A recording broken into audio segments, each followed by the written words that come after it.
Hi అండి. Welcome to our channel. ఈరోజు మన వీడియోలో సమ్మర్ స్పెషల్గా మామిడి పండ్లతోటి బొబ్బట్లని చూపిస్తున్నానండి. ఈ వేసవి కాలంలో మాత్రమే ప్రత్యేకంగా దొరికే తియ్యనైన మామిడి పండ్లతోటి ఒక్కసారి ఈ విధంగా బొబ్బట్లని చేసి చూడండి, చాలా బాగుంటాయి. ఇప్పుడిప్పుడే మామిడి పండ్లు వస్తూ ఉంటాయి కదండి మార్కెట్లోకి. తియ్యనైన మామిడి పండ్లతోటి ఈ విధంగా బొబ్బట్లని ఒక్కసారి చేసి చూడండి. సమ్మర్ అయ్యే లోపల మరికొన్ని సార్లు ఇదే విధంగా చేసుకుని తింటారు, అంత రుచిగా ఉంటాయండి. మైదా వాడకుండా గోధుమ పిండితోటి చాలా సింపుల్ గా తయారు చేసుకోవచ్చు. మొదట మిక్సింగ్ బౌల్ ఒకటి పెట్టుకొని అందులోకి 2 కప్పుల గోధుమ పిండిని తీసుకోవాలి. ఇందులో చిటికెడు ఉప్పుని వేసుకుని 2 టేబుల్ స్పూన్ల నూనెని గాని లేదంటే 2 టేబుల్ స్పూన్ల నెయ్యిని గాని వేసుకుని ఈ నూనె అంతా పిండికి బాగా పట్టే విధంగా కలుపుకోవాలి. ఇప్పుడు ఇందులోకి కొద్దిగా నీళ్లను వేసుకుంటూ పిండిని మెత్తగా కలుపుకోవాలి. మీకు ఇందులో నచ్చితే కొద్దిగా పసుపు కూడా వేసుకున్నారనుకోండి, బొబ్బట్లు మంచి కలర్గా కనిపిస్తాయి. కొద్దిగా నీళ్లను వేసుకుంటూ పిండిని మెత్తగా కలుపుకోవాలి. మనం నార్మల్గా బొబ్బట్లకి పిండిని ఏ విధంగా అయితే కలుపుకుంటామో అదే విధంగా కలుపుకోవాలి. మీరు గోధుమ పిండి ప్లేస్లో మైదా అయినా తీసుకోవచ్చండి. కానీ గోధుమ పిండితోటైతే 1కి 2 తిన్నా ఏమీ పర్వాలేదు. ఈ విధంగా పిండిని బాగా కలిపి పెట్టుకోవాలి. ఇలా కలుపుకున్న పిండి కొద్దిగా చేతికి అంటుకునే విధంగా ఉందనుకోండి, మనకి బొబ్బట్లు చాలా మెత్తగా వస్తాయి. ఈ విధంగా కలుపుకున్న పిండిని ఒక అరగంట సేపు నానబెట్టుకోవాలి. లోపల పూర్ణం తయారు చేసేలోగా నానబెట్టుకుంటే సరిపోతుందండి.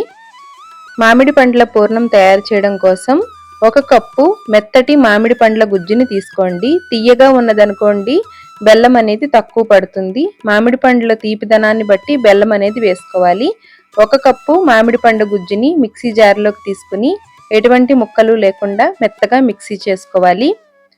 ఇప్పుడు స్టవ్ మీద ప్యాన్ పెట్టుకుని 1 టేబుల్ స్పూను నెయ్యి వేసుకోవాలి. ఏ కప్పుతోటైతే మామిడి పండు గుజ్జు తీసుకున్నామో అదే కప్పుతోటి 1/2 కప్పు పచ్చి కొబ్బరిని తీసుకోవాలి. ఈ పచ్చి కొబ్బరిని 1-2 నిమిషాలు కలుపుతూ ఫ్రై చేసుకోవాలి. మరీ ఎక్కువగా కలర్ మారాల్సిన అవసరం లేదండి. పచ్చివాసన పోయేలాగా 1-2 నిమిషాలు ఫ్రై చేసుకుంటే సరిపోతుంది. పిల్లలకైతే చాలా బాగా నచ్చుతుందండి, చాలా ఇష్టంగా తింటారు. మామిడి పండు తీయదనానికి తగినట్లుగా మీరు బెల్లం అనేది వేసుకోవాలండి. మీరు తీసుకున్న మామిడి పండు బాగా తీయగా ఉందనుకోండి, 1/2 కప్పు బెల్లం అయితే సరిపోతుంది. అదే కొద్దిగా తీయగా ఉందనుకోండి, 1/2 కప్పు బెల్లాన్ని వేసుకోండి. నేను ఇక్కడ 1/2 కప్పు బెల్లాన్ని వేసుకుంటున్నాను. బెల్లం వేసిన తర్వాత ఈ కొబ్బరి ఇంకా బెల్లం దగ్గరగా ఉడికేలాగా కలుపుకోవాలి. కొద్దిగా దగ్గర పడిన తర్వాత ఇందులోకి మనం మిక్సీ చేసి పెట్టుకున్న మామిడి పండు గుజ్జుని వేసుకోవాలి. ఇలా మామిడి పండు గుజ్జు వేసిన తర్వాత బాగా కలిసేలాగా కలుపుకోవాలి. ఈ పూర్ణం దగ్గర పడేలాగా 1-2 నిమిషాల పాటు కలుపుతూ ఉడికించుకోవాలి. ఒక్కసారి మామిడి పండ్లతోటి బొబ్బట్లని చేసి చూడండి, చాలా బాగుంటాయి. మీరు ట్రై చేస్తే కనుక ఎలా వచ్చాయో తప్పకుండా కామెంట్ చేయడం మర్చిపోకండి. ఇప్పుడు ఇందులోకి యాలకుల పొడిని వేసుకుని కలుపుకోవాలి. ఈ పూర్ణం అంతా ప్యాన్కి సెపరేట్ అయ్యే విధంగా మగ్గించుకోవాలి. ఎక్కువ టైం పట్టదండి, 1-2 నిమిషాల్లోనే దగ్గర పడుతుంది. ఇలా స్టవ్ మీద నుంచి దించే ముందు 1 టేబుల్ స్పూన్ నెయ్యి వేసుకుని కలుపుకోవాలి. దలసరిగా ఉండే ప్యాన్ తీసుకుంటే అడుగంటకుండా ఉంటుందండి. నార్మల్గా శనగపప్పు బొబ్బట్లని తయారు చేసినప్పుడు పూర్ణాన్ని ఏ విధంగా అయితే దగ్గర పడేలాగా ఉడికించుకుంటామో అదే విధంగా ఉడికించుకోవాలి. కొద్దిగా పూర్ణాన్ని పట్టుకొని చూస్తే ఉండలాగా అవ్వాలండి. అలా ఉంటే మనకి చల్లారిన తర్వాత మరికొంచెం దగ్గర పడుతుంది. ఇప్పుడు గరిటెతోటి ప్యాన్ అంతా స్ప్రెడ్ చేసుకోవాలండి. బాగా చల్లారిన తర్వాత మాత్రమే మనకి ఉండలుగా చేసుకోవడం వీలవుతుంది. వేడి మీద చేతికి అంటుకుంటుందండి. అందువల్ల ఈ విధంగా నిరుపుకున్నట్లయితే త్వరగా చల్లారుతుంది. చూసారు కదండి, చల్లారిన తర్వాత ఈ విధంగా ఉంటుంది. ఇప్పుడు మనకి నచ్చిన సైజులో ఉండలుగా తయారు చేసుకోవాలి. ఈ పూర్ణాన్ని ఉత్తిగా కూడా తినచ్చండి, చాలా బాగుంటుంది. ఇప్పుడు వీటిని మీడియం సైజు పూర్ణాలుగా తయారు చేసుకోవాలి. చేతికి కొద్దిగా నెయ్యి రాసుకుని చుట్టుకుంటే ఈజీగా ఉంటుందండి, చేతికి అంటుకోకుండా ఉంటుంది.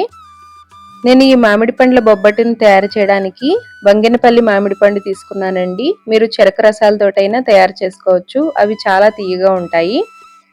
ఇప్పుడు ఈ పూర్ణాలను తయారు చేసి పెట్టుకున్న తర్వాత కలిపి పెట్టుకున్న గోధుమ పిండిని మరొకసారి బాగా కలుపుకోవాలి.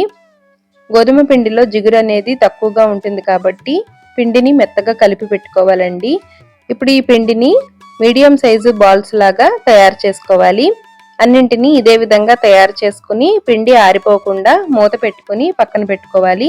ఇప్పుడు ఒక్కొక్క పిండి ముద్దని తీసుకుని చేతికి నూనె గాని నెయ్యి గాని రాసుకుని వీడియోలో చూపించిన విధంగా బొబ్బట్లని ఒత్తుకోవాలండి. మీ దగ్గర బొబ్బట్లు ఒత్తే మిషన్ ఉంటే వాటితోటైనా తయారు చేసుకోవచ్చు. మామిడి పండ్ల పూర్ణం అస్సలు బయటికి రాదండి, చాలా ఈజీగా ఉంటుంది.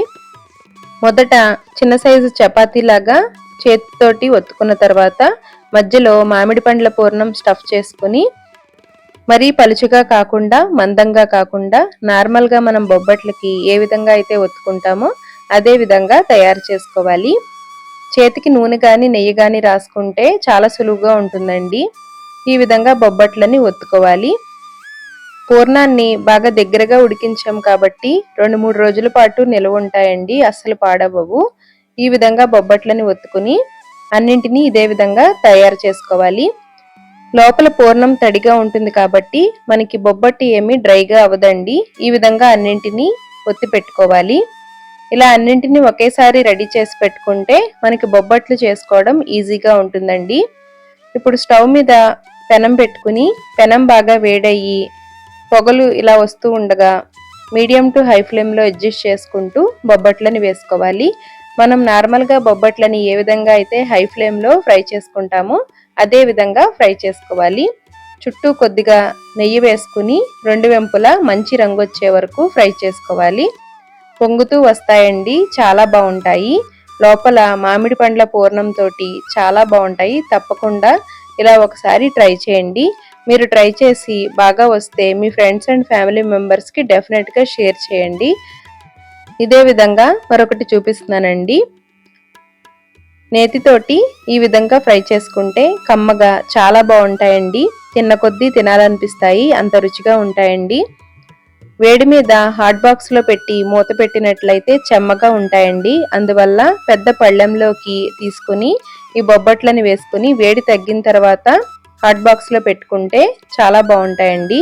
వేడి మీద నీరు వచ్చేసినట్లుగా పిండి తడిగా అయిపోయినట్లుగా ఉంటుందండి.